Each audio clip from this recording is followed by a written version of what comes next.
క్రీస్తు నామం పేరిట మీ అందరికీ శుభాభివందనములండి.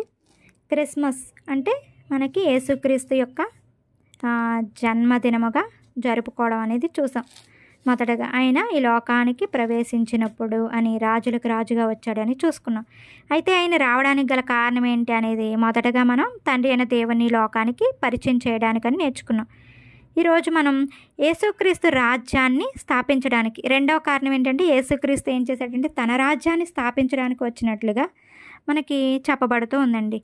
అదే మాట మనకి యెషయా గ్రంథము 9వ అధ్యాయము 6వ వచనంలో చూసుకున్నట్లయితే, ఏలయనగా మనకు శిశువు పుట్టెను, మనకు కుమారుడు అనుగ్రహింపబడెను, తన భుజముల మీద రాజ్యభారం ఉండును. అంటే యేసుక్రీస్తు ఈయన భుజముల మీద ఏముందంటే అండి రాజ్యభారం ఉండని యెషయా గ్రంథంలోని ప్రవక్త ద్వారా దేవుడు తెలియచేశాడండి. మరొక మాటని మనం చూసుకున్నట్లయితే దానియేలు గ్రంథము 2వ అధ్యాయము 31వ వచనంలో ప్రపంచాన్ని 4 సామ్రాజ్యాలు పరిపాలించేయండి. అందులో ఒక సామ్రాజ్యం అంటే బబులోను. ఇందులో ఏమవుతుందంటే మొదటగా దీనికి చక్రవర్తిగా ఎవరున్నారంటే నెబుకద్నెజర్ అనే ఆయన ఉన్నాడు. అతనికి ఏమైందంటే ఒకరోజు కల వచ్చింది.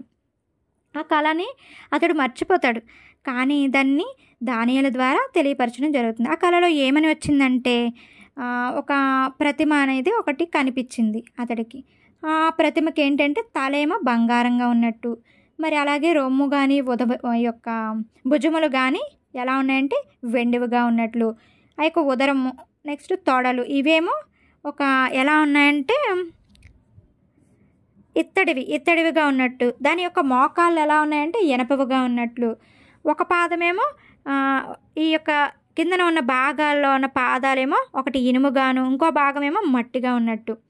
అయితే చేతి సహాయం లేకుండా ఒక రాయి వచ్చి దాన్ని ఆ యొక్క కాలుని పాదములను పడగొట్టగా మొత్తం అన్నిటినీ కూడా తుత్తునీలుగా పగలగొట్టేసినట్లు అని చెప్పి వ్రాయబడి ఉంటుంది. అంటే ఈ యొక్క రాయి అది తర్వాత ఏమైందంటే పెద్ద పర్వతంగా అయినట్లుగా మనకి తెలియపడతా ఉంటుంది ఈ యొక్క వచనంలో. అంటే ఈ యొక్క రాజ్యం ఏంటంటే ఆ యొక్క రాయే ఏంటంటే యేసుక్రీస్తు వారండి.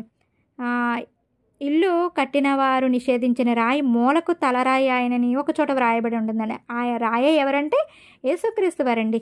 తన యొక్క రాజ్యాన్ని స్థాపించడం కోసం ఈ లోకానికి వచ్చాడని ఆనాడు దానియేలు ద్వారా కానీ యెషయా గారి ద్వారా కానీ తెలుపబడిందండి. మరి యేసుక్రీస్తుని కూడా అక్కడ ఉన్న కొంతమంది పరిసయ్యులు అడుగుతూ ఉంటారండి, దేవుని రాజ్యం ఎప్పుడు వస్తుంది అని యేసుక్రీస్తు వారిని అడిగినప్పుడు ఆయన చెప్తున్న మాట అండి. లూకాసు వార్త 17వ అధ్యాయము 20-21 వచనంలో చూసుకున్నట్లయితే, ఇదిగో దేవుని రాజ్యం మీ మధ్య ఉన్నది కదా అని చెప్పేసి చెప్పబడుతుందండి. అంటే మీ మధ్య అంటే యేసుక్రీస్తు వారితోనే ఈ రాజ్యం అనేది స్థాపింపబడిందండి.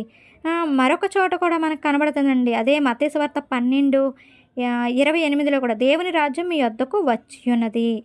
అంటే చాలామంది ఇంకా ఏంటంటే దేవుని రాజ్యం కొరకు ఇంకా రావాలని ప్రార్థన చేస్తూ ఉన్నారు.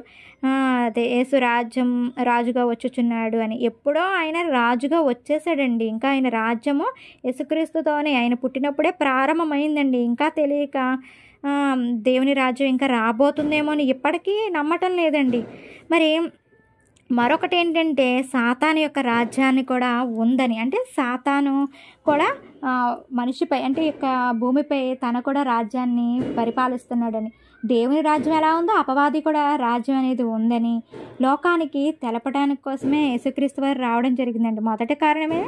మొదటి కారణం ఏమైందండి, తండ్రి అయిన దేవుని లోకానికి పరిచయం చేశాడండి. రెండవ కారణం ఆ యొక్క తన రాజ్యాన్ని స్థాపించడం కోసం. అంటే ఆయన రాజ్యం ఎప్పుడు స్టార్ట్ అయిందంటే ఆయన ఎప్పుడైతే పుట్టారో అప్పటి నుంచే స్టార్ట్ అయ్యిందండి. మరి ఆయన రాజ్యం అంతం లేనిదై ఉండేనని మరొక చోట వ్రాయబడి ఉంటుందండి. మరి ఇక్కడ ఎవరంటే కొంతమంది తూర్పు దేశం నుండి వచ్చిన వారు కూడా జ్ఞానులైన వారు అడుగుతారండి, ఇక్కడ యూదుల రాజుగా పుట్టినవాడు ఎక్కడ ఉన్నాడంటే ఆయన ఎప్పుడైతే పుట్టాడో అప్పటి నుంచే ఆయన రాజుగా పిలువబడ్డాడు. అంటే రాజ్యం అనేది ఉన్నట్టే కదండి. ఒక రాజు ఉన్నాడంటే అతనికి ఒక పరిపాలన ఉన్నట్టే కదండి. అంటే తన రాజ్యాన్ని స్థాపించడానికి వచ్చినట్లుగా రెండవ మాట గురించి మనం నేర్చుకున్నాం. మూడవ మాట పాపులను రక్షించుటకు యేసు ప్రభు వారు వచ్చారని మరొక రోజు మనం నేర్చుకుందామండి. Thank you all. God bless you.